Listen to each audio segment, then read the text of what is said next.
Oi lá, turminha, bom dia! Vamos começar a nossa aula de hoje. Vamos pegar o livro Buriti Interdisciplinar, páginas 120 e 121, para começar. Nós vamos falar também sobre o mergulho no pirão, o projeto Mergulho no Pirão, hoje com o ciclo do café. Acredito que a essa altura vocês já tenham assistido ao vídeo do Heitor falando sobre esse período e da importância de Ubatuba nesse período da formação do território nacional, tá bom? E então agora a gente vai para o conteúdo do nosso livro. Lá na página 120 a gente tem aí a mão de obra indígena, como ela foi importante para a colonização. Por quê? Porque os portugueses não conheciam o nosso território nacional e os índios conheciam como ninguém. Eles conheciam as matas, conheciam os rios, conheciam os animais, conheciam os melhores caminhos e os portugueses usaram isso em benefício próprio para poder explorar ainda mais o território. Tudo graças à mão de obra escrava dos índios, que começaram, por fim, resistir. Tá legal?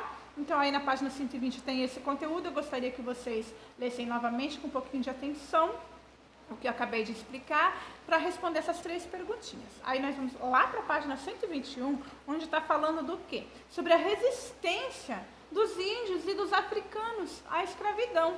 O que aconteceu? Os índios já estavam sendo explorados demais e começaram a resistir. Lembram da nossa aula sobre a Confederação dos Tamoios, a Paz de Peroig? Então, hoje nós vamos dar uma atenção especial à resistência africana.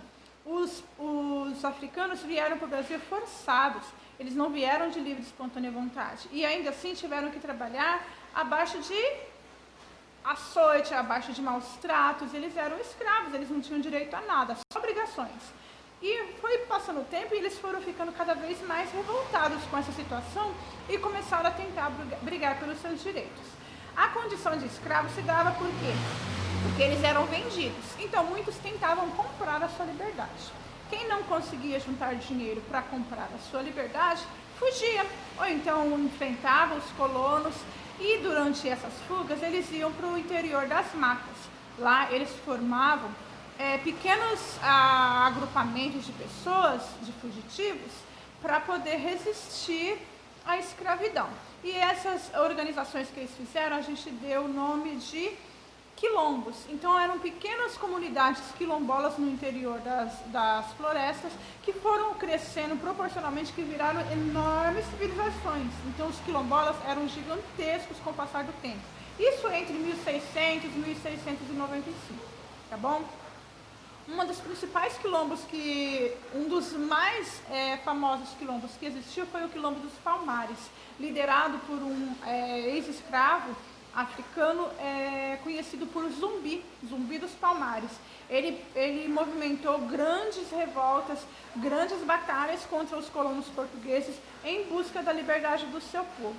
Só que no dia 20 de novembro de 1695, ele sofreu uma emboscada e acabou sendo morto. Por conta disso, essa data foi determinada como o dia de consciência negra, né? Um dia de comemoração à consciência negra, em homenagem ao sacrifício dele e toda a resistência que a população negra teve desde o momento que saíram da África, vieram para cá, foram escravizados, lutaram por sua liberdade e mesmo após o fim da escravidão, eles não tinham os direitos que eles deveriam ter. Eles só eram ex-escravos no papel, porque a realidade, eles não tinham a liberdade e não eram respeitados pela população, tá bom? Aí aqui a gente tem a produção do café e a industrialização, lá na página 148 e 149. Então, o que aconteceu? Os escravos que trabalhavam nas lavouras do café, após o fim da escravidão, os colonos tiveram grandes problemas, porque a produção do café foi crescendo de uma proporção tão gigantesca que eles começaram a trazer imigrantes de outros países, só que agora não eram escravos não, o pessoal era um pouquinho mais esperto, um pouquinho mais estudado, e então eles queriam vir, mas queriam vir para melhorar a vida, vieram para trabalhar, um trabalho remunerado, tá? E aí a produção do café foi só crescendo, crescendo. O Brasil chegou a ser, gente, o maior produtor de café do mundo naquele período. Tem noção? E isso cresceu de tal proporção que o nosso país começou a ao processo de industrialização. E quem eram os trabalhadores que trabalhavam nessas indústrias? Eram ex-escravos, eram os imigrantes, os próprios empregados de colonos, entendeu? Eles começaram a ir para as cidades para trabalhar nas indústrias, tá? Então vocês vão ler esses conteúdos, responder as perguntinhas que tem aí, da página 120, 121, 148 e 149. Depois que preencher isso, nós vamos para o mergulho no pirão. Vocês já assistiram ao vídeo do Heitor falando sobre a importância de Ubatuba no ciclo do café, né? Nesse período tão importante para a formação do território nacional. A expansão do território nacional deu uma explosão nesse período e Ubatuba foi um cenário importante, porque aqui era a rota do café. Lembra que nós já falamos sobre as trilhas que eram traçadas entre Ubatuba e Paraty para poder para os tropeiros, para os bandeirantes passarem com o comércio? Então, Ubatuba foi muito importante nesse período. Foi tão importante, galera, que Ubatuba foi a primeira cidade do estado de São Paulo a ter uma mudinha de café no seu território. Teve grandes fazendas de café no país. Em São Paulo foi um cenário enorme de fazendas cafeicultoras que exportavam para todos os cantos do mundo, só que Ubatuba teve a primeira muda de café. E falando nisso, eu gostaria que a atividade extra de vocês fosse realizada em 2 momentos.